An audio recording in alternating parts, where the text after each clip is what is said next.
반갑습니다. 저는 자유수호포럼 소개한 대로 자유수호포럼 공동대표이면서 현재 주민자치기본법 공산화의 길목이라는 책을 저술한 이천입니다. 오늘 유튜브 연합회 초청으로 이런 행사를 하게 된 걸 너무 영광스럽게 생각하고요. 일시에 우리 대한민국 국민들이 각성되는 좋은 기회가 됐으면 좋겠습니다. 지금 요즘 주민자치기본법에 대한 게 우리 사회의 핫 이슈로 등장을 하고 있는데요.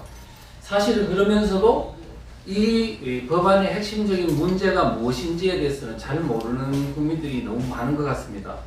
그래서 강의를 하다 보면은 많은 이 독서적인 조항이 뭔지 질문을 하는 경우가 많아요. 그래서 오늘 7가지 주제로 오늘 가장 많이 궁금해 하시는 부분들을 가지고 강의를 진행하도록 하겠습니다. 첫째는 우선은 강의를 하기 전에 주민자치기본법의 그 추진 과정에 대한 것들을 개략적으로 설명하는 게 좋을 듯 싶습니다. 먼저 이제 이 김영배 의원이 대표 발의한 주민자치기본법을 발의하게 된 그 과정을 간단히 설명을 드리도록 하겠습니다. 우선 그 문재인 정권이 들어선 이후에요. 사실은 2017년도 6월달에 전국 시도지사 간담회 때 뭐라고 말했냐면은 연방제 버금가는 지방 분권을 이루겠다고 강조를 했습니다.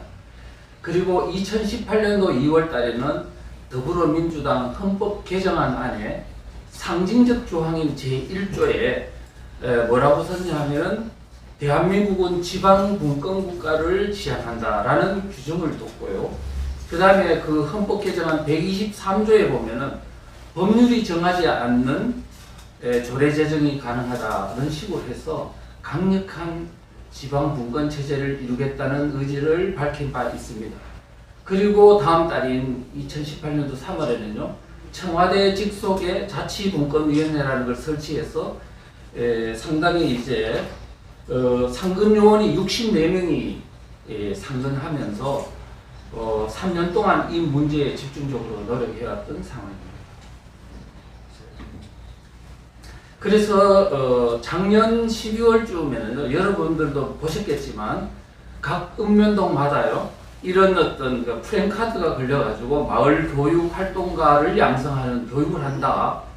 그 다음에 주민자치를 곧 시작한다는 이런 프랜카드를 보셨을 겁니다.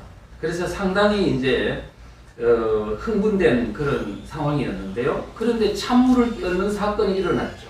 그게 뭐냐 하면은 2012년도 작년 12월 달에 지방자치법을 전면 개정하면서 그 안에 소속돼 있던 주민자치회 설치에 관한 걸 통째로 빼버린 겁니다.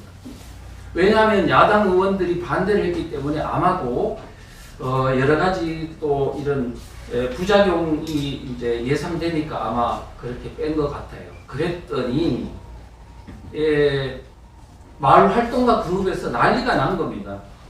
주민자치의 그 조항을 복구하라는 식으로 이제 저항운동이 많이 일어나서 비상대책위원회를 결성하고 전국적 서명운동도 하고 이렇게 저항을 했습니다. 그래서 저항을 해서 급히 이제 여당 쪽에서는 김영배 의원이 대표 발의를 한 주민자치기본법안을 독립법안으로 이제 만들게 됐고 제안하게 됐고 1월 29일 날 그러니까 불과 2달 만에 1월 29일 날 이제 발의가 됐던 상황입니다. 그래서 이제 이런 것들을 보면 이게 김영배 어떤 의원이 대표 발의한 이 안이 단순히 김영배 의원의 머리에서 나온 게 아니고 이 마을 활동가들의 총체적인 어떤 그 요구의 어떤 지방물이다 이렇게 이해하시면 될 것 같습니다. 자 이렇게 됐고요. 그렇게 했는데 이 법안이 보니까요 공람기관 15일 동안에 그때 한 그 법안에 그 댓글이 달렸는데 한 4,700건이 달렸는데요. 그 중에 제가 볼 때는 99%가 다 반대더라고요. 그러니까 그쪽 입장에서도 보면 어떻게든 국민들의 여론을 이 수용적으로 만들 필요가 있었던 거죠. 그래서 곳곳에서 이 정부와 마을 활동가들은 주민자치기본법에 대한 긍정적 여론을 만들기 위한 노력을 가시적으로 상당히 많이 한 것 같습니다. 그래서 이제 여러 가지 이 정부 차원에서 정책 토론회도 하고, 그 다음에 또 뭘 만들었냐면 이 좌파 단체 마을활동가 그룹에서 주민자치 법제화 전국 네트워크라는 단체를 만들어 가지고 5월 16일에 이제 발긴 대회를 했고, 그 다음에 이제 이런 것들을 중심으로 해가지고 상당히 많이 이제 금년 내로 이 법제화를 마무리하겠다는 야심찬 계획을 가지고 지금 활동을 개시하고 있는 상황이다. 이제 그렇게 말씀드릴 수가 있습니다. 자, 그런 상황에서 이제 또 이 상당히 어떻게 보면은 큰 저항에 직면하게 됐는데, 그게 바로 이제 사실은 몰래 살짝 하려고 그러다가 이제 어떻게 보면 알려지게 된 거죠. 그래서 주민자치기본법 공산화의 길목이라는 이 책자가 이제 나오게 됐고, 그래서 많은 분들이 이 책을 읽고 하면서 이제 이게 주민자치기본법이 상당히 지금 독소 조항들이 많구나, 위험한 것이구나 하는 것을 이제 국민들이 알게 됐습니다.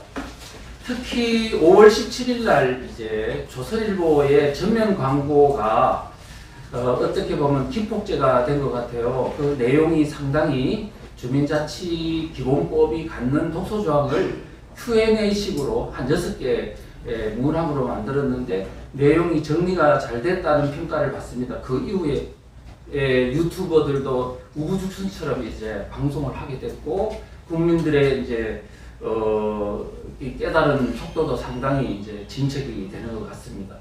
그러면서 이제 이 주민자치기본법 이게 그냥 있어서는 안 될 문제군 해서 전국에서 곳곳에서 차량 시위를 한다든가 이러한 어떤 현상들도 일어나고 있고요. 교회라든가 우파단체들도 이제 연합활동을 해야 되지 않느냐는 이런 움직임들도 이제 있는 것 같습니다. 자, 그러면요, 현재 이 법안의 진행 사항은 어떠냐 살펴보면요, 우선 그 김영배 안, 말하자면 주민자치기본법이 행안위에 지금 상정 중인데요. 상정 중인데 아마도 이제 이 법안이 통과되기 위해서는 사전에 어떤 정지 작업이 좀 필요한 상황이라 가지고 지금 대기하고 있는 상황 같습니다. 그리고 지금 김영배 법안만 있는 게 아니고요. 더불어민주당의 김철민 안도 제출이 됐고, 김두관 안도 제출이 됐고, 이런 상황입니다. 그래서 이러는 김영배 안 외에 또 다른 이런 안들이 여러 개가 제출된 상황들은 어떻게 보면 저항을 분산하고 그 다음에 협상용으로 제출된 측면도 있지 않을까. 그래서 우리가 지금 이런 부분들에 대해서 상당히 전체적으로 전략적으로 판단을 하고 이 혼란 전술에 휘말리지 말아야 되겠다는 생각을 하고 있습니다. 자, 그래서 이제 일단은 뭐냐면 이 주민자치기본법을 통과를 시켜야 하니까 현 정부 입장에서도 그 다음에 마을 활동가 입장에서도 마음이 바빠졌습니다. 왜? 이미 이제 그냥 몰래 해야 되는데 국민들이 너무 많이 알아버리면 이게 힘들게 되잖아요. 그래서 지금은 뭐냐 하면 국민들에게 이제 여론을 유리하게 만들기 위한 운동이 상당히 이제 활발하게 진행되는 것 같습니다. 그러면 정부는 정부대로요, 이 사전에 해야 되는 주민자치위원회, 지금 현재 운영되고 있는 주민자치위원회를 조례로 주민자치회로 바꾸는 작업을 지금 추진하고 있고요. 그 다음에는 뭐냐, 그 중에 핵심 사항은 뭐냐, 현재 주민자치위원회에 좌우가 섞여 있는데 주민자치회로 만들면서 좌파 중심으로 이게 위원들을 뭐냐면 필터링하는 작업들이 지금 핵심이지 않나 이렇게 생각이 들고요. 마을 활동가 그룹에서도 지금 아까 말씀대로 주민자치 법제화 네트워크라는 단체를 만들어서 지금 올해 내로 마무리하기 위해서 지금 이론 어떤 조율 작업, 그 다음에 여론화 작업을 아마 가속적으로 하지 않을까 이렇게 생각이 듭니다. 그래서 우리 지금 현재 우파 진영에서는 지금 이런 어떤 마을 그 저변에서 대한민국의 하부 구조에서 일어나고 있는 일을 전혀 모른 채 내년 대선에서 승리하는 것만 온통 관심을 갖고 이렇게 하는 것은 정말로 지금 우리 지금 현상이 어떻게 돌아가는지 모르고 있는 아주 그 잘못된 그런 것이다. 그래서 이런 부분들을 꼭 반드시 염두에 두셔야 한다는 말씀을 드립니다. 그 다음에 이제 그러면 김영배 법안, 주민자치기본법안의 핵심 내용에 대해서 간략히 말씀을 드리는 게 순서일 것 같습니다. 그래서 이거 핵심은 뭐냐 하면 대한민국의 지금 읍면동, 이거는 대한민국 하부 구조인데요. 숫자가 3,490여 개입니다. 3,490여 개의 읍면동에 기존의 읍면동 행정복지센터와는 별도로 새로운 좌파 중심의 이상한 기초자치단체를 설립하는 것이다.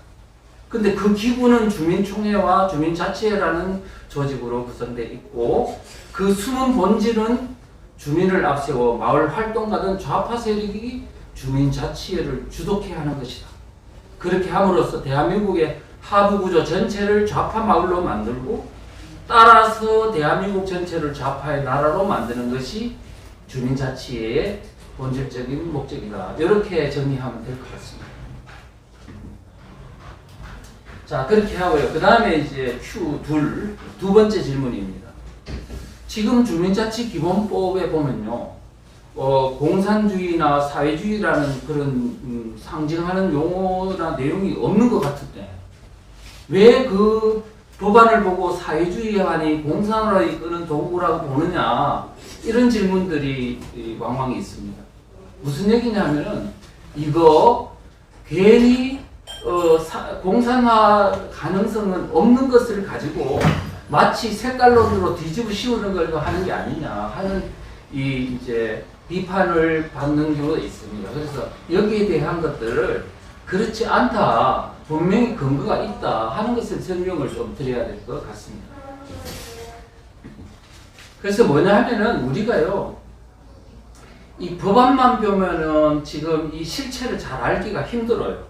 왜 그러냐면은 그 주민자치기본법 안에 보면 명시적으로 공산주의나 사회주의라는 그런 용어가 없습니다. 그런데 왜 그러냐 하면은 지금 대한민국과 같은 사회주의 체제가 확립되지 않은 나라에서 나 공산주의다, 나 사회주의라고 이렇게 명시적으로 드러내놓고 할 수 있을까요?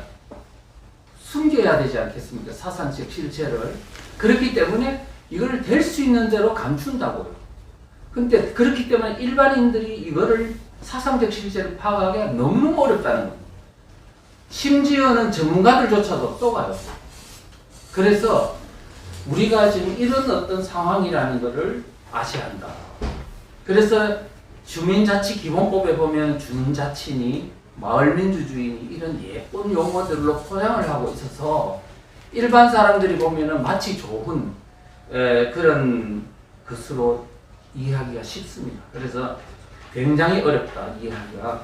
그래서 이제 결국 사상적 실체를 알려면 어떻게 해야 하느냐 하면 문구나 이런 용어를 보지 말고 그들, 이 법안을 추진하는 주도 세력들의 사상적 실체를 이해하는 게 굉장히 먼저 중요하다는 겁니다. 그거를 이해하지 않고서 문구만 봐서는 반드시 쏙는다는 겁니다.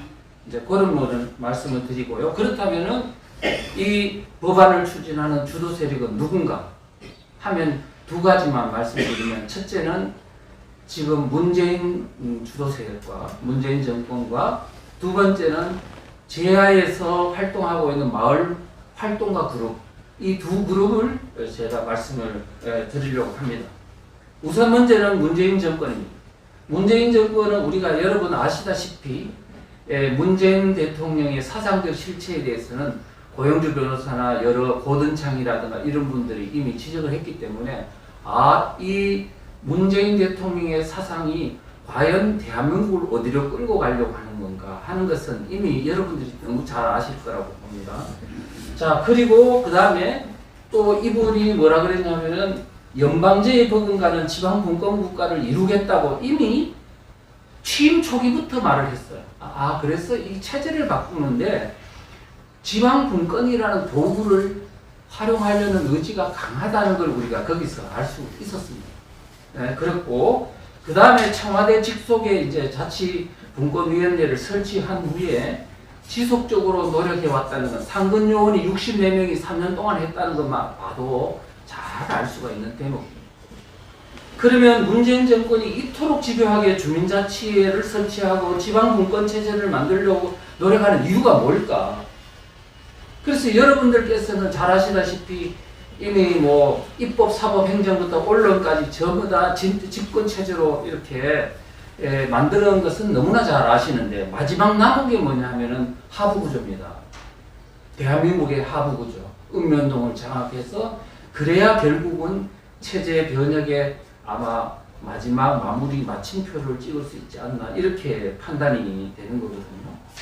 그래서 결국 뭐냐면 문재인 대통령과 이 문재인 문재인 정권의 사상적 지향성이 무엇인가를 아는 게 굉장히 중요한데 문재인 대통령은 이야기 드렸고 대표적인 예로 이 주도 세력 중에 여러분 추미애 민주당 대표가 2017년도 가을 9월인가에 말했죠.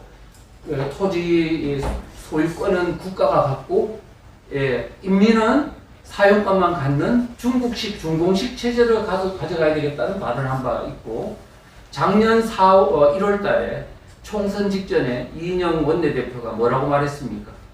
지금 뭐 언론부터 전부 다 동일노동, 동일임금, 그 다음에 언론부터 종교 문제까지 다 거론하면서 이 체제를 변혁해야 되겠다라고 발언했고 언론 보도에는 이제 총선 끝나면 사회주의 체제로 간다고 다 보도된 바가 있습니다. 그래서 기본적으로 이 정권은 사회주의 지향성이 있다는 것을 우리가 국내외를 막론하고 이미 그것은 이미 다 알고 있는 상식에 속하는 것이기 때문에 굳이 더 설명할 필요가 없을 것 같습니다. 그 다음에 두 번째가 뭐냐면은 주민자치를 가장 적극적으로 요구하는 세력이 누구냐 하면 마을활동가 그룹이거든요.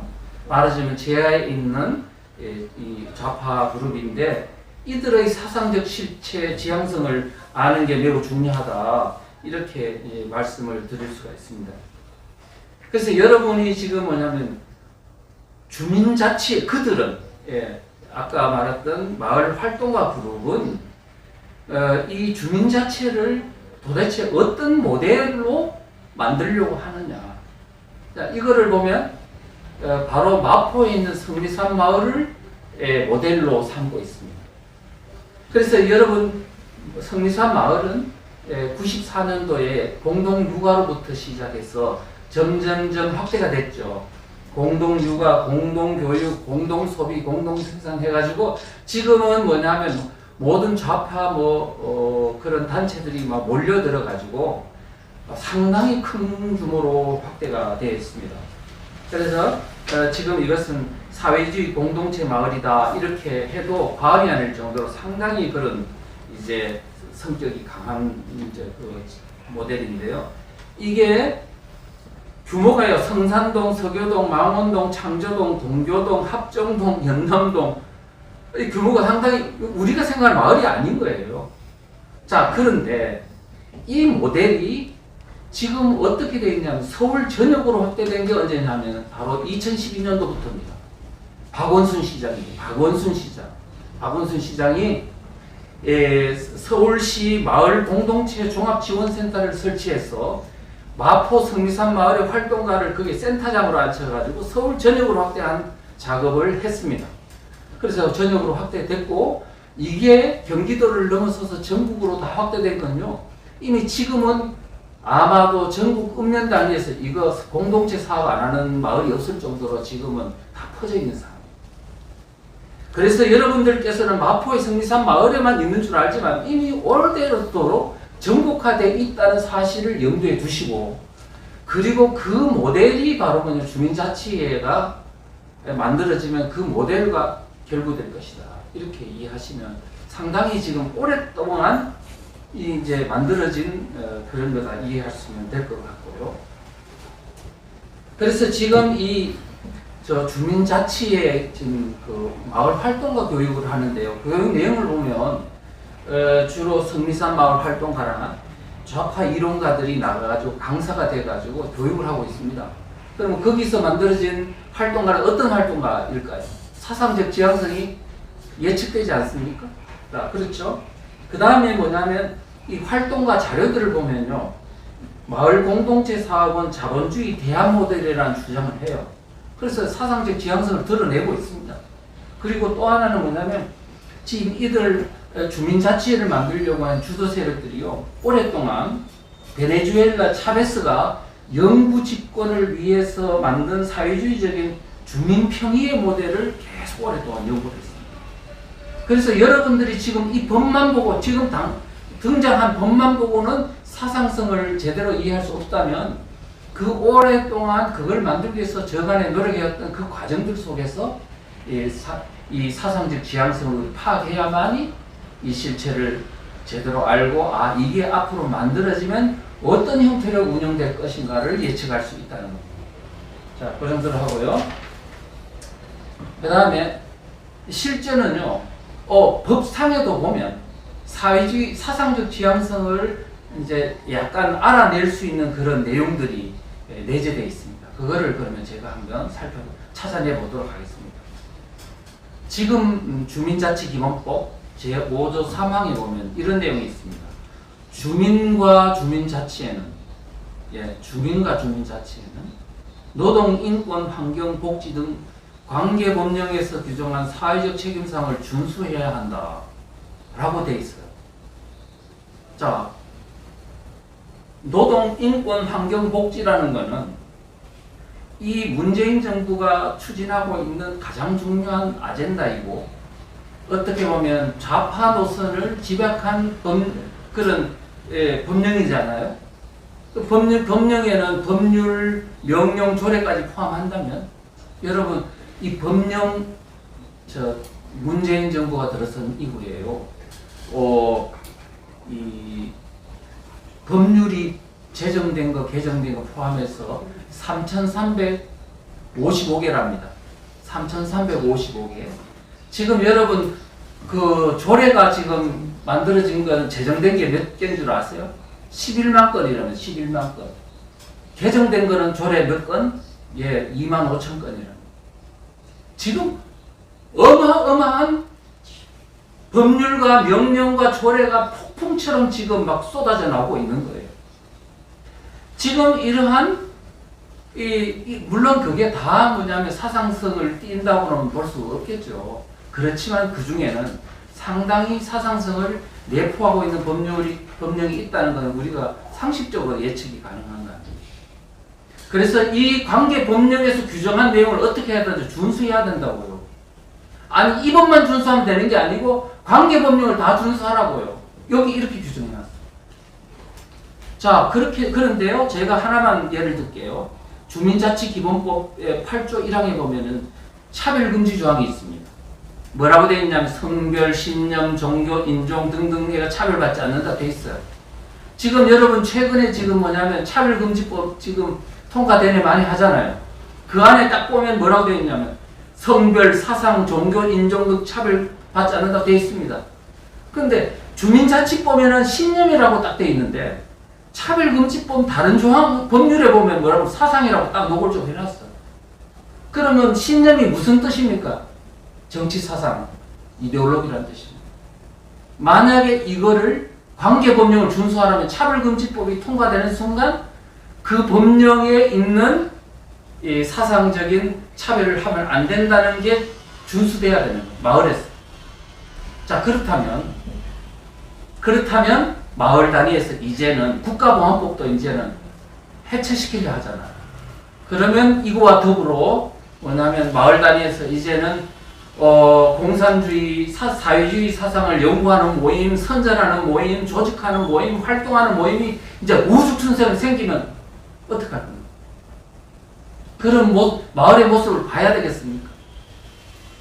우리가 지금 마을 단위에서요, 이런 현상들이 일어날 거를 이렇게 보면, 이게 지금 관계 법령이라는 것으로 이렇게 한 단계 넘어서서 이 주민자치 기본법이 갖는 사상적 지향성이 노출이 되는데 그냥 봐가지고는 알 수가 없는 거예요. 자, 그렇다는 걸 말씀드리고요. 그 다음 Q3입니다. 세 번째 질문.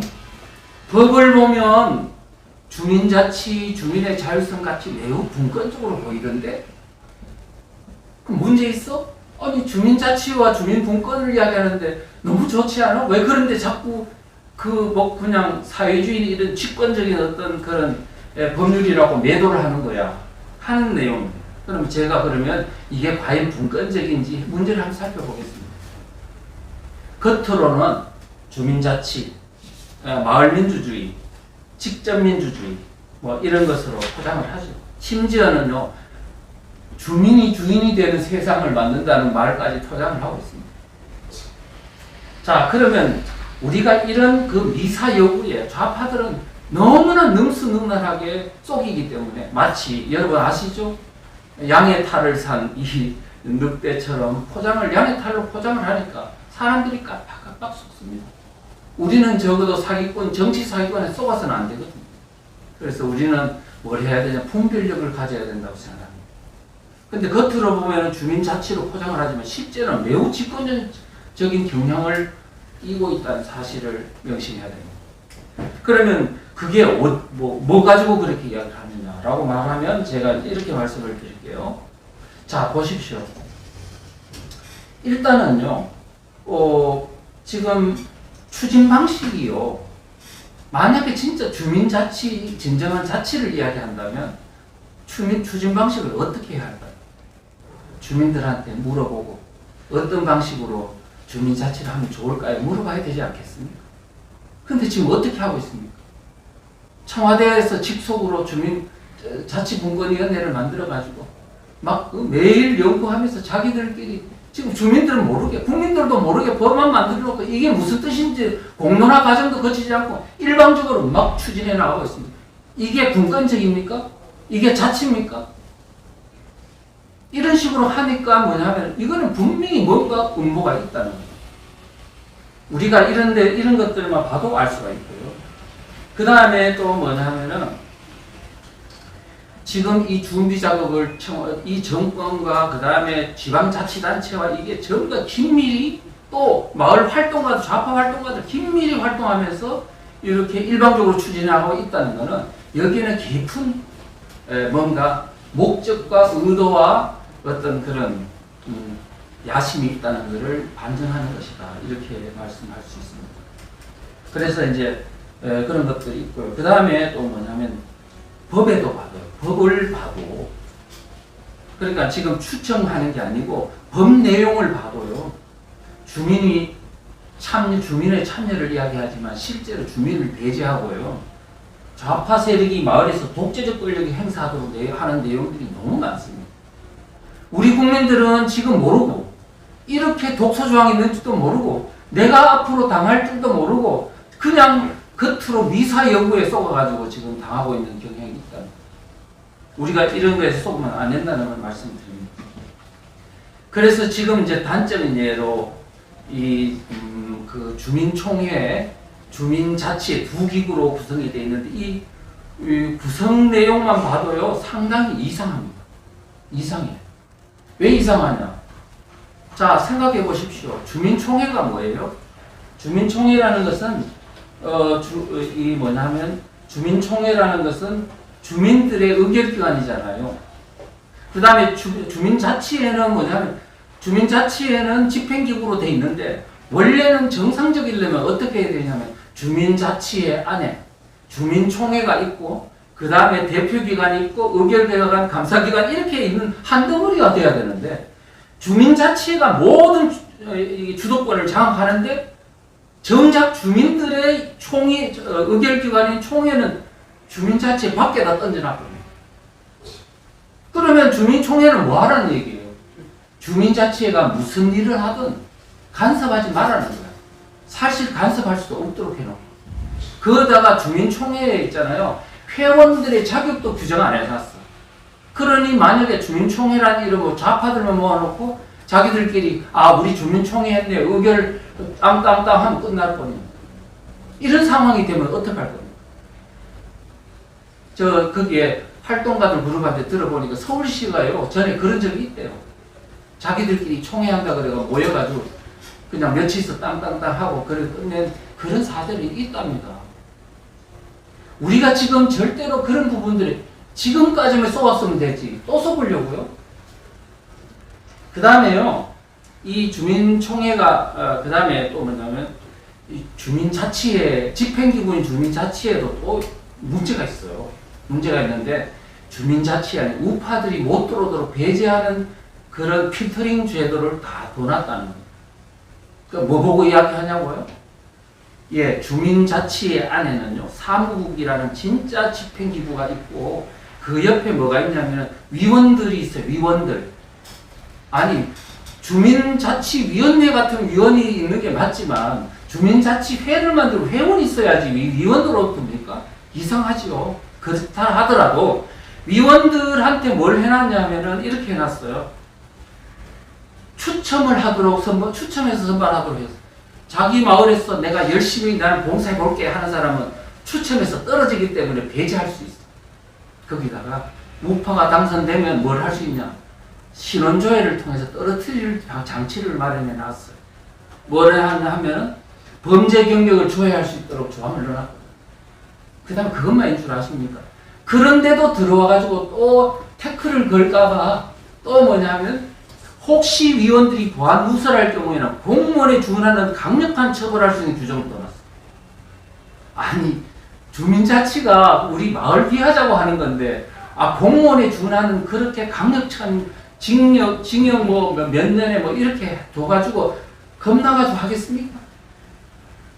이런 어떤 제도가 주민자치와 자유를 이야기할 수 있습니다.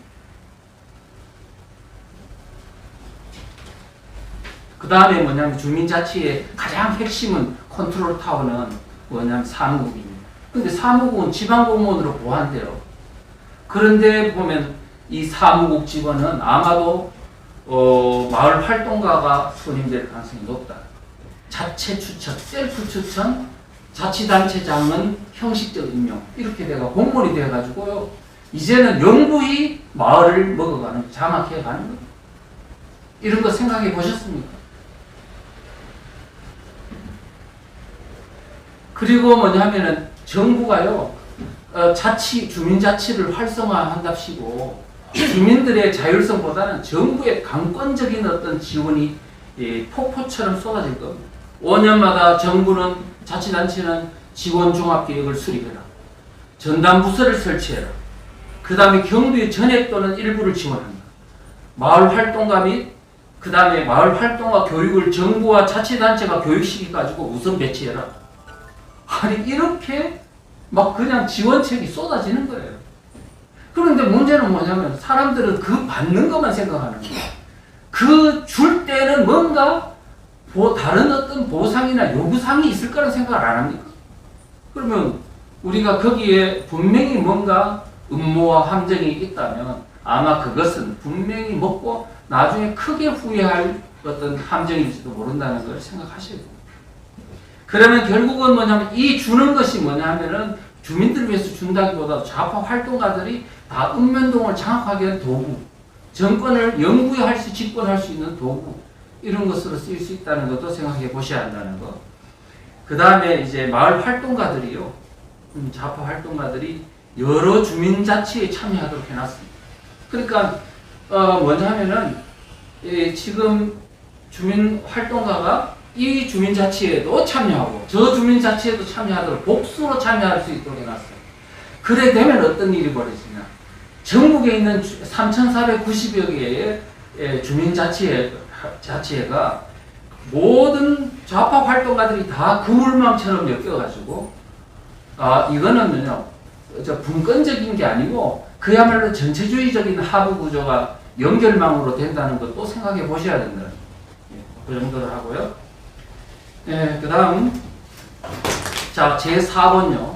제4번에 보면은 이제 이런 말씀을 드립니다. 제4번에 보면 이 법안이 통과되면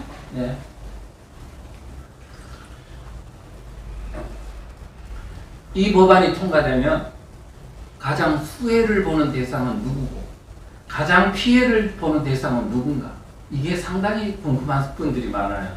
그러면 제가 간략하게 아주 정리해서 말씀을 드리겠습니다. 아까 제가 말씀드렸듯이 수혜를 보는 대상은요, 가장 수혜를 보는 대상은 좌파 마을 활동가들입니다. 이 사람들이 말하자면 마을을 장악하는 건데, 여러분 아시다시피 좌파들 속에 좀 능력이 있거나 이미 좀 상당히 역량이 있는 사람들은 국회의원으로 가고, 그 다음은 지방의원으로 가고, 그런데 마을에서 그냥 지금까지 그냥 고생만 한 사람들은 우리는 뭐냐 이럴 수가 있잖아요. 이제 이들에게도 하나의 떡고물이 떨어져야 되겠죠. 그게 바로 읍면동을 그들의 어떤 그 컨트롤에 둘 수 있는 것이죠. 그래서 바로 그 읍면동 주민자치 설치를 강력히 요구하는 세력들이 바로 그들입니다. 그래서 그들이 바로 주민자치를 통해 마을 권력을 장악하고, 그 다음에 정부로부터 엄청난 예산도 받고, 기업들로부터 기부금도 받고, 다양한 사업도 하면서 엄청난 경제적 재물을 장악합니다. 그러니까 그들은 이제는 새로운 세상이 오는 거죠. 제가 조선시대, 이제 시간이 없어서 그런데 조선시대 살인파들이 있잖아요. 우리가 관악파, 그들을 물리치고, 4대4 물리치고, 이제 권력을 장악하고, 그 다음에 임진왜란 이후에는 뭐냐면 향촌으로 내려가요. 향촌으로 내려가서 소위 말하면 관료, 군수라든가 그다음 현령이라든가 이런 사람들의 말고 서원이라든가 향교라든가 이런 걸 통해서 사족들이, 살인들이 마을 권력을 장악해가지고 엄청나게 뜯어먹습니다. 그렇게 해서 우리 조선 말기에 우리가 일제로 넘어가게 된 완전히 초토화되는 현상들이 수백 년 동안 향촌에서 이 유림들이 그들을 주민들을 뜯어먹은 결과라고 합니다. 그래서 남아있는 게 없어요.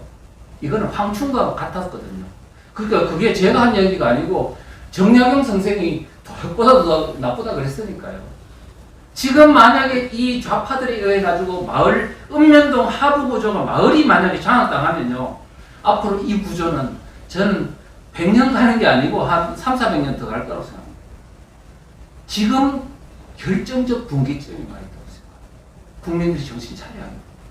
네, 그 정도로 말씀드리고요. 그래서 피해를 보는 대상을 제가 말씀드리면요, 가장 피해를 보는 층은 누굴까 하면은 크게 보면 첫째 교회, 두 번째 우파 주민, 세 번째 기업들, 네 번째 자영업자라고 저는 꼽습니다. 왜 그러냐 설명드리겠습니다. 자, 우선은요 교회입니다. 교회인데 그 근거가 뭐냐면요, 이렇습니다. 지금 이 법 8조 1항에 보면 모든 주민은 성별, 신념, 종교, 인종 등등에 의해서 차별받지 않는다고 되어 있습니다. 그런데 여기에 잘 보십시오. 잘 보면은 성별. 지금 여러분들이 성별하면 남녀 성별을 생각하시잖아요.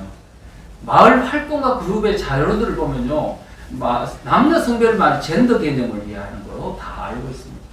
그러니까 만약에 젠더 개념이라면 기존에 있는 교회가 지금까지 이제 종교적인 차원에서 예를 들면 동성애 반대, 차별금지법 반대를 하면 바로 이 법에 저촉돼가 아주 탄압을 받을 겁니다. 그 다음에 신념은 이제 아까 말씀드렸고 종교 차별금지, 인종 차별금지. 여러분 지금 주민자치의 주민 중에는요 외국인이 들어와요. 지금 외국인이 새로 들어온다고요. 그러면 외국인 안에 이슬람 이런 믿는 사람들이 있잖아요. 자, 그러면 종교 차별 금지, 그 다음에 인종 차별 금지 합해가지고 이제 이슬람인들이 지금 대구에 있는 대연동에 이슬람 사원을 짓는다니까 지금 교회 기독교 단체에서 막 난리를 치잖아요. 앞으로 이 법이 시행이 되면 아마 그거 못하게 될 거예요. 생각해 보십시오. 자, 이런 부분들이 있고요. 그 다음에 또 뭐가 있냐면은 우리가 지금 여러분 아시겠지만은 교회 기독교라는 거는 유신론 아닙니까? 그러나 공산주의, 사회주의는 무신론이잖아요. 기본적으로 충돌할 수밖에 없어요. 자, 이런 상황인데 그렇기 때문에 문재인 정권의 이 사상적 지향성 때문에 교회를 저렇게 미워하나 할 정도로 탄압을 많이 했죠. 그러면 교회 입장에서 보면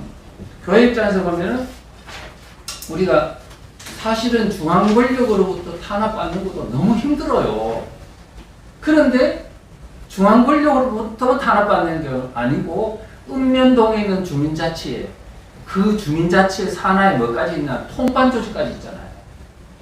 그 세세한 어떤 소규모 조직 속에서 만약에 다 얼굴 안 한 사람을 통해서 감시와 통제를 받는다면 그 고통 지수가 얼마나 더 클까요? 교회가. 그래서 우리가 지금까지 겪지 못했던 새로운 현상이 마을에서 일어날 거라는 것을 예상하셔야 되고요. 그 다음에 또 하나는 뭐냐면 여러분들이 지금 읍면동에는 전혀 없는 조직 구조도 있어요. 그게 뭐냐 하면은 분과 조직입니다. 분과 조직. 분과 조직은 또 뭐냐? 기능별 조직인데요. 말하자면은 환경 분과 조직, 그 다음에 이런 아니면 인권 조직, 아동 조직, 교통 조직, 주거 조직 많이 만들어지는데 예를 들면 제가 볼 때는 좌파 환경단체, 좌파 종교단체, 좌파 인권단체, 좌파 외국인 옹호단체 등이 아마 우후죽순처럼 생기고 그들이 교회를 아마 옥죄게 되면 어떻게 견디겠냐고. 그래서 우리가 이런 부분들이 있습니다. 그래서 앞으로 그것 말고도 예를 들면 소음을 핑계로 통성 기도를 금지한다든가 예를 들면 종교 차별 금지로 전도를 금지한다든가 방역을 핑계로 예배를 금지한다든가 이렇게 하는 것도 있고 그 다음에 또 더 무서운 건요. 보이지 않는 그런 탄압인데 주민자치회가 의도적으로 주민들에게 교회에 대한 혐오의식을 조장해가지고 교회에 가는 사람들은 아주 나쁜 사람으로 막 감시를 받는 걸로 막 이렇게 협박을 가하면 아마 교회 오는 친도들이 어마어마하게 떨어질 겁니다. 이런 부분들을 생각해 보면 앞으로 중앙 권력이 아니고 마을 단위에서 이런 어떤 현상이 좌파가 주도하게 되면 우리가 지금까지 겪지 못했던 엄청난 어떤 교회의 어떤 고통이 이제 생길 거다. 이렇게 이제 제가 생각을 해봤습니다. 그 다음에 또 뭐냐면요. 교회당으로 통제를 받는 대상이 바로 우파 성향의 주민들입니다. 주민자치법 제5조 3항에 보면 돼 있죠. 아까도 이야기했지만 관계법령에서 규정한 사회적 책임사항을 준수해야 된다고. 지금 노동, 인권, 환경, 복지 같은 좌파 정책, 법령, 그리고 좌파 법령에 입각한 정책에 순응하고 거기에 동조해야 돼요.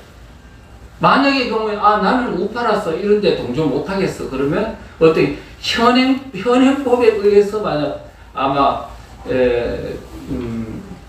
통제를 아마 억압을 받을 가능성이 있습니다. 그래서 우리가 지금 이거는 지금까지와 달리 마을 단위에서 만약에 이런 좌파가 주도하는 통제 시스템이 갖춰진다면 우파 주민들은 아마 매일매일 혹시 우리 주변에 감시하는 사람이 없나 해가지고 막 이렇게 우려하는 상황들이 일어나지 않을까 이렇게 생각되고요. 그 다음에 가장 또 무서운 것 중에 하나는 주민들에 대한 정보 수집 권한을 엄청난 무소불위의 권한을 부여했다는 점입니다. 무슨 얘기냐 하면은 주민자치회가 중앙정부기관 그 다음에 자치단체 기관에게 소속기관까지 포함했습니다. 기관에게 해당 주민에 대한 정보를 요구하면 반드시 응해야 된다는 규정을 해놨어요. 그러면 그 중에는 뭐가 됐냐면 그 사람의 성명, 주민등록번호, 주소, 전화번호, 휴대전화번호까지요. 요구를 할 수 있도록 이거 근거 조항을 돌았다. 만약에 이래 되면요. 이게 좌파들 통제보다 우파들이 일단은 뭐냐면 통제의 가시권 안에 들어갈 수 있다. 이게 무서운 얘기입니다. 웃을 일이 아닙니다, 진짜. 자, 그렇다는 것을 말씀을 드리고요. 그런데 지금 우리 구상진 헌변 대표 변호사님이 이 조항을 딱 보더니 그러더라고요. 이야, 이 진짜 독소조합 너무 무서운 거라고 말씀을 하면서 이 정도 권력은, 이 정도 지금 권한은요, 무소불위의 권한은 현행법상 대통령이나 국회의원도 못 갖는 권한이에요. 그걸 누구한테 줬다고요? 주민자치, 좌파가 주도하는 주민자치한테 줬다고요. 그런데 지금 이게 보통 문제입니까, 이게? 예, 그 정도로 하고요. 그 다음에 세 번째로는 뭐냐면은 지금, 그 다음에 피해를 볼 대상이 누구냐 하면은 기업들입니다, 기업들. 왜 그런 생각을 하느냐고요? 기업들은 지금 저는요, 우리 기업에 대해서 상당히 실망을 많이 했어요.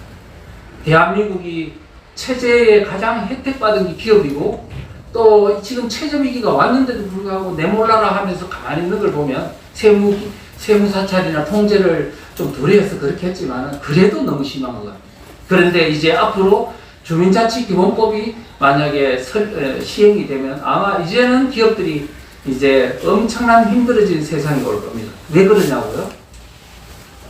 지금 이 주민자치의 주민 안에는 뭐가 들어가냐면은 지금 그 지역 내에 있는 기업체들의 모든 사장부터 말단 노동자까지 다 자동 주민이 됩니다. 그 다음에 초중고등학교 학교가 있다면 거기에 있는 학생과 교사가 다 자동 주민이 됩니다. 지금 지금 행정복지센터 있죠. 그거하고 틀려요. 자, 그러면 지금 그 지역 내에 기업이 있다. 예를 들어 뭐 현대자동차니 뭐가 있다 칩시다. 그 기업이 있으면 기업에 있는 노동자 그 민노총 있잖아요. 조직이 하부 조직이 전부 다가 자동으로 주민이 되거든요. 그러면 민노총이 주민자치의 좌파들하고 합해가지고 기업을 공격할 수 있습니까? 없습니까? 있어요. 지금 기업들이 아직까지는 지금 잘 모르시는데 지금 앞으로 이런 상황이 벌어지면 곡소리 날 겁니다. 그런데 이 주민자치가 뭐까지 할 수 있는지 아세요? 기업들이나 이런 데부터 기부금도 받을 수 있어요. 자, 거기다가 주민자치에서 무슨 이런 사업도 할 수 있어. 사업해가지고, 우리 마을 기업들한테 물건 좀 사줘. 그러면 안 사줄 수 있습니까? 아마 기업들 보험될 겁니다, 보험. 이런 것을 생각해보면, 이런 것들이 가능하니 보통 문제가 이제 아닌 거죠. 그 다음에 네 번째가 뭐냐면은 자영업자들입니다. 왜 자영업자가 통제가 됐냐고요? 이 이유가 있습니다. 지금 이 주민자치회가 자체 사업을 할 수 있도록 되어 있습니다.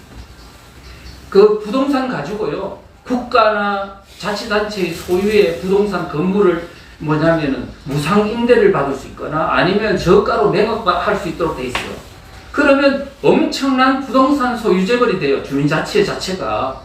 그러면 그거를 가지고 그냥 공짜니까 임대료가 작을까요, 높을까요? 작죠, 낮죠. 낮으면은 거기에서 장사하는 사람하고 일반 자영업자하고 경쟁이 될까요, 안 될까요? 안 되죠. 아마 자영업자들은 다 상당한 타격을 받을 가능성이 있다. 우리가 이런 걸 생각해 보십시오. 그러면 주민자치회가 주민자치회가 주도하는 사업이 대기업일까요? 그 다음에 마을기업이라고 여러분 아시죠? 협동조합, 사회적 기업, 그 모든 것들이 주민자치회하고 버무려져 가지고 사업을 하는데 그게 대기업 업종일까요? 다 그냥 주민 밀착형 사업일 가능성이 없잖아요. 그래 되면 기존에 있는 자영업자들이 피해를 볼까요, 안 볼까요? 엄청나게 보죠. 제가 우리 어릴 때 우리 아버지가 정미소를 했어요. 정미소를 했는데 그때 옆에 있잖아요, 농협정미소가 생긴 거야. 물론 우리가 이제 갔다가 다시 돌아서 이렇게 짓긴 했지만 했는데요. 우리 전부 그 집성촌인데도 우리 다 잘 알아. 그런데도 그 사람들이 우리 정미소에 안 오고 옆에 있는 농협정미소로 가는 거예요. 이유는 우리 집에 오면은 비료를 안 주니까. 다 그걸 보고요. 이야, 강력한 공권력을 가진 기관이 사업을 하면은 일반 주민들은 다 죽는구나 하는 걸 내가 그때 깨달았습니다. 지금 주민자치회라는 이 무소불위의 기관이 직접 사업을 하거나 직접 지원하는 마을 기업들이 양산된다면 앞으로 그냥 지금 현재 있었던 그 우경적 성향의 자영업자들은 아마 많은 타격과 눈물을 많이 흘리지 않을까 이런 생각이 드는 겁니다. 네, 그 정도로 하고요. 자, 이제 너무 길게 가 죄송한데 빨리 속도로 진행하겠습니다. 이 법안이 통과되면 좌파 정권이 50년 집권, 100년 집권 등 장기 집권이 가능하다고 주장이 하는데 그게 어떻게 가능해요? 이제 그 부분이 상당히 중요한 얘기입니다. 지금 여러분들이 일반 국민들이 아직 지금 이 주민자치기본법의 위험성을 모른다면 바로 이 부분을 들으시면 이제 그렇게 해서 50년 집권, 100년 집권의 말이 나오는 걸 하고 이해하실 겁니다. 내가 뭐냐 하면은요.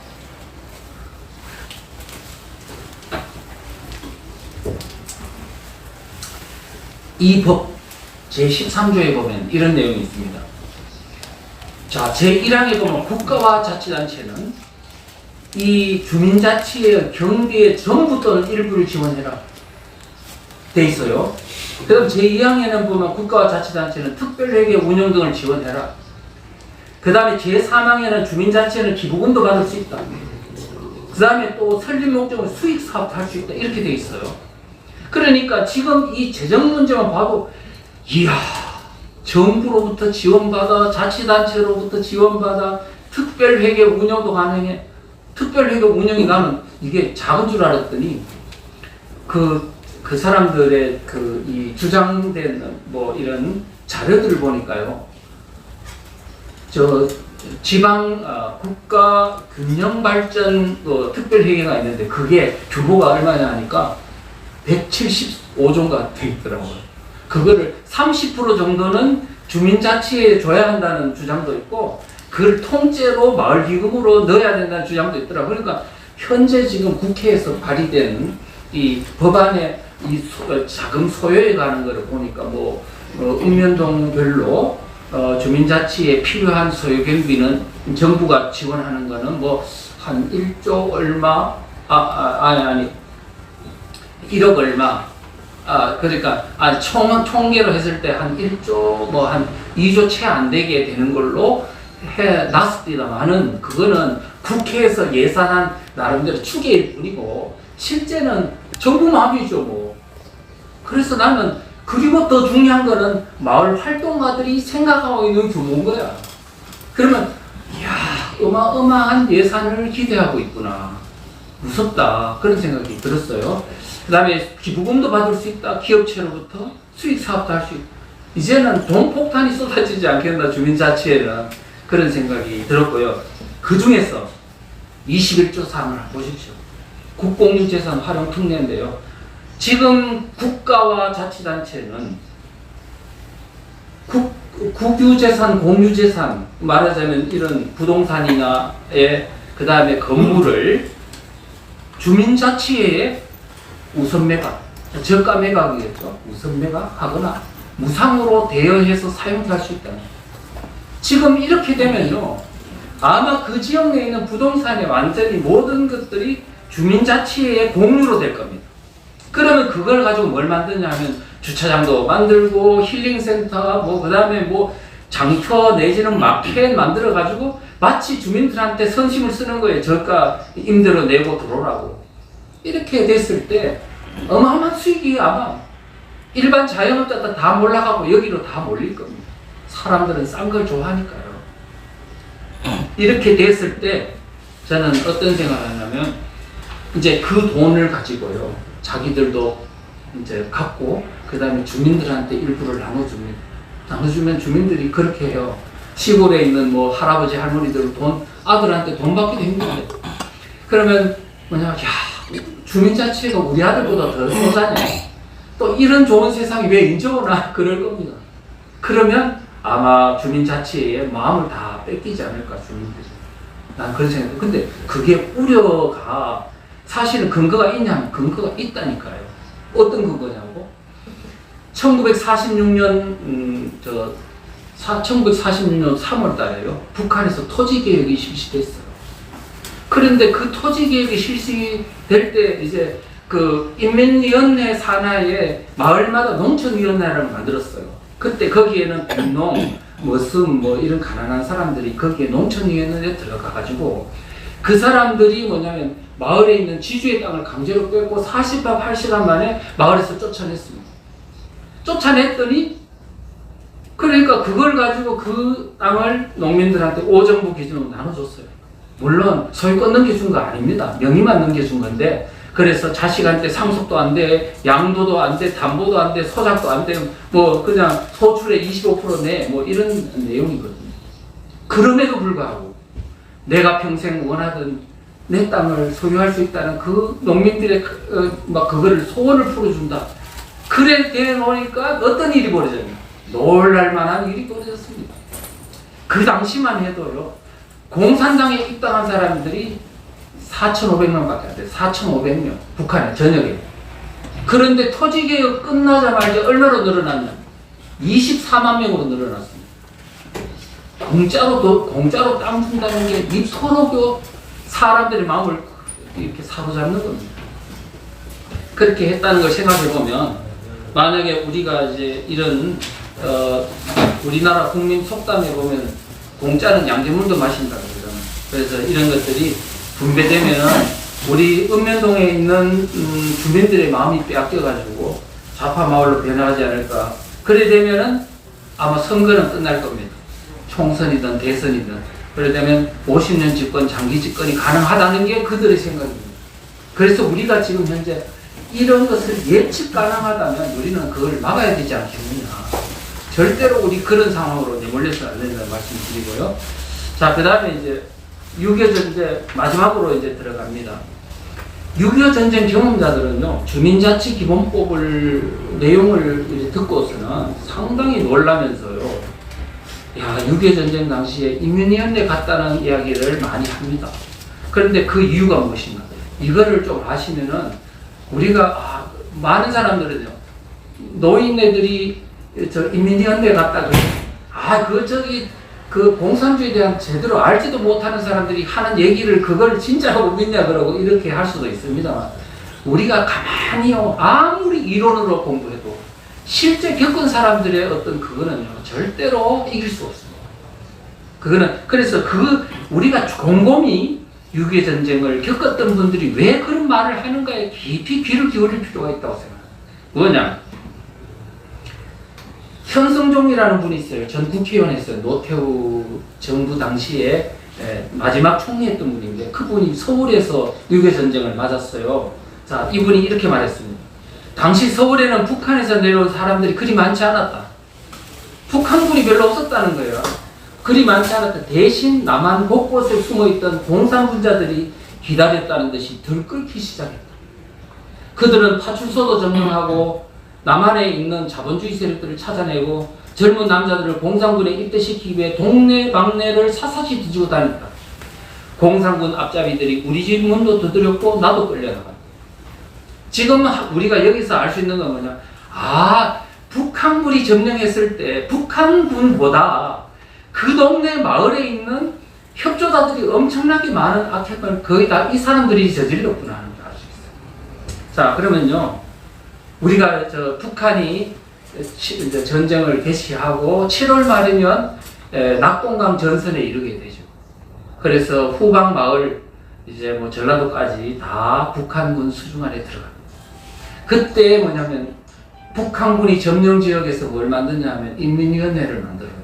또 내무서, 경찰서죠. 그런 것도 만들고 인민재판소도 만들고 이런 걸 통치 기구들을 만듭니다.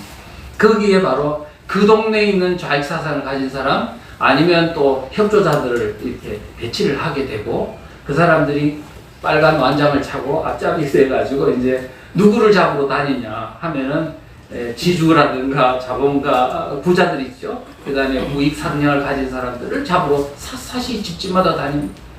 우익 성향을 가진 사람들은 이제 막 새로운 세상을 보니까 깜짝 놀라고 막 도망가고 숨고 마루 밑에 숨고 이렇게 했죠.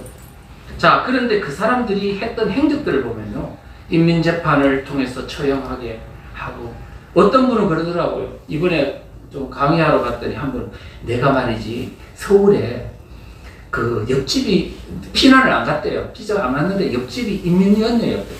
사무실이었대요. 근데 사람들을 살생부를 가지고 다 잡아와가지고는요, 그 사람들을 그 인민위원회 사무실에서 사람을 처형하고 그러더라는 거예요. 그러니까 사람이 막 소스라치게 놀라는 거예요. 그러니까 지금 주민자치기본법을 딱 듣는 순간에 이미 자기는 뭐냐, 몸으로 아는 거예요. 몸으로 얼마나 위험한 상황이 앞으로 도래할지. 그래서 우리가 이제 이런 것들, 그 다음에 여러분들 남한 청년들을 15만 명을 잡아가지고 낙동강 전선에 북한군한테 투입했어요. 그거는 이미 역사 기록이니까. 그런데 그 사람들이 총알바지가 돼가지고 낙동강을 피로 물들였어요.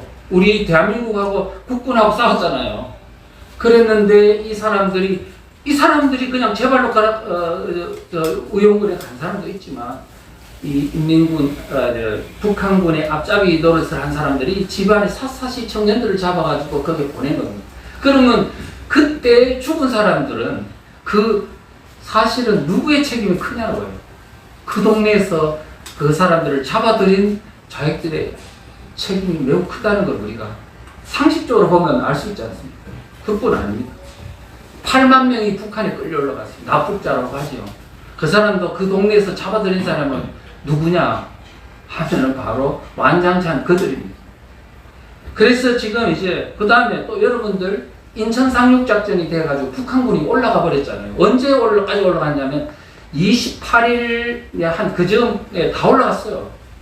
물론 일부에 이제 그 막힌 사람들은 빨치산으로 또 합류하기도 하지만, 그런데요, 이 북한군이 올라간 이후에 일어난 어마어마한 집단 학살극, 어마어마해요. 그게 보면 전라도 지방이나 경남이라든가 이런 데서 많이 일어났어요. 집단, 그러니까 개울가, 우물가, 방공호 같은 데서 집단 학살극이 일어났는데요. 그 규모는 상상할 수 없습니다. 근데 그때 집단 학살극이 10월 달에 일어난 학살극에는 가장 많이 죽은 데가 어디냐면 전라남도입니다. 그 중에도 영광군이 가장 심했어요. 그리고 그 다음에 그 중에 염산면은요, 면민이 반 이상 죽었다 그래요. 그런 말까지 있을 정도로 어마어마하게 참혹하게 죽었습니다. 제가 이 염산교회, 야월교회 다 가봤습니다. 그래서 내가 물어봤더니 이 사람 지금 여기 그림은요, 북한군처럼 이렇게 그려놨습니다만 사실 그 동네 사람들. 그래서 우리가 지금 뭐냐면 이 6.25 전쟁 때의 상황들 이래 보면은 우리가 그냥 사실은요, 전쟁이 나면 북한 군인들은 전쟁터를 다닐 때 많이 죽잖아요. 15만 명 죽었어요, 우리 대한민국 북군은. 그런데 마을에서 전쟁터도 아닌데 이렇게 죽은 민간인 학살자가요, 적게는 6만 명에서 많게는 16만 명이라는 기록이 있습니다. 이 마을에 있는 사람이.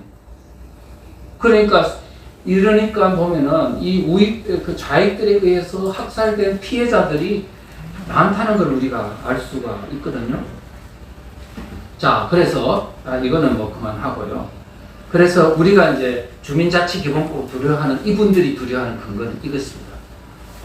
평화롭게 살던 마을에 북한군이 내려오더니 좌익과 우익을 사상적으로 나눠가지고 좌익들로 하여금 우익들을 잡아가지고 반동분자를 죽이라는 그런 권한을, 무소불위의 권한을 주자.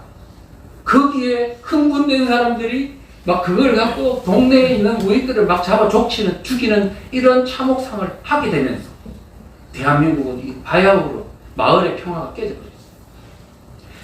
그런데 지금 70년이 지난 이후에 대한민국 마을에서 좌파들에게 무소불위의 권한을 주고 우파들을 박해할 수 있는 주민자치기본법을 지금 만들고 있다는 사실에 그분들은 놀라고요. 막 가슴이 떨려 죽겠다는 거예요. 못 살겠다는 거예요. 우리가 당한 것보다 힘든데 왜 손자, 손녀들이 이거를 마을에서 당해야 되냐. 그리고 이렇게 하다 보면 어느 순간인가 보면 통제하지 못하는, 우리가 권력을 가져도 통제를 잘하는 사람이 있고 사람에 따라서는 통제를 못하는 사람이 있잖아요. 그 사람들이 어떤 악행을 했을 때 또 마을에서 내전이 일어났습니다. 3,490여 개에서 일어나는 건데 어디에서 내전이 안 일어나겠어요. 우리가 지금 사상적으로 두 개의 국민으로 나눠가지고 우파 국민, 좌파 국민, 촛불 국민, 보수 국민 해가 괴멸시켜야 된다는 중앙정부의 이런 국민을 두 가지로 나누는 것만 해도 지금 악한데, 그거를 마을 단위에서 일어나도록 한다면 대한민국은 바야흐로 어떤 사태에 직면할지 알 수 없다는 게 그들의 이제 눈물 어린 호소입니다. 그래서 이제 우리는 어떻게 해야 될까? 주민자치기본법 시행을 막지 못하면 안 된다. 이제 자유민주주의 체제를 이제 우리 70년의 자유민주 체제가 바야흐로 종말을 하고 이제 대한민국은 아마 이제 한치도 알 수 없는 나라로 떨어질 수도 있다. 그 다음에 지금 주민자치 기본법 만드는데 누가 많이 동조를 하고 있는, 협조하고 있냐 하면 자치단체장들이나 이런 사람들이 동조를 하고 있어요. 이 사람들 바보예요, 바보. 왜냐하면 이거요, 뻐꾸기 알 키우는 거예요. 뻐꾸기 알. 그들이 뭐냐면 점점점 커가지고 지금 자치단체들을 대의제민주주의는요, 자유민주주의 시스템입니다. 이들이 커서 대의민주주의 시스템에 굉장히 불신하거든요. 이들 현재 있는 자치단체를 결국은 상당히 무력화시키고 앞으로 좀 더 나아가서는 새로운 좌파 주도의 광역자치단체, 나아가서는 연방제 쪽으로 가려고 하는 의도들을 계속 비치고 이렇게 말씀을 드리고요. 그 다음에 이제 우리들은 저는 이렇게 생각합니다. 이걸 보면서 야, 위기다.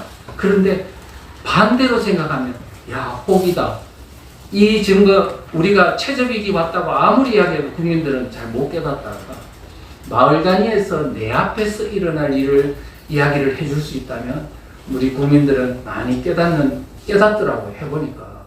그래서 우리가 막 너무 과장해가지고 위기를 조장하지 말고요. 있는 그대로 조곤조곤 설명해가지고 우리 국민들이 앞으로 이러한 위기를 극복할 수 있도록 사상적인 문제와 이런 것들을 잘 설명한다면 어쩌면 위기는 기회라는 말처럼, 그리고 우리 우파 국민들이 정말로 그들에게 협조하지 않고 우리 국민들이 이번에 각성을 단체로 각성을 한다면 6.25 전쟁이 자유민주주의 시스템을 구축한 것처럼 이것을 통해서 대한민국이 앞으로 영구히 자유민주주의 체제를 굳건히 하는데 큰 도움이 되지 않겠나 생각하면서 절대로 낙심하거나 낭망할 게 아니고 이제 우리도 마을 단위로 내려가자. 중앙에 있는 대선만 바라보지 말고 이제 읍면동으로 내려가서 내 있는 곳에서 교회도 우파단체도 이제로 결집하면서 대한민국을 굳건히 하는 보이지 않는 토대가 되었으면 좋겠습니다. 감사합니다. 시청해 주셔서 고맙습니다. 구독, 좋아요도 부탁드립니다. 감사합니다.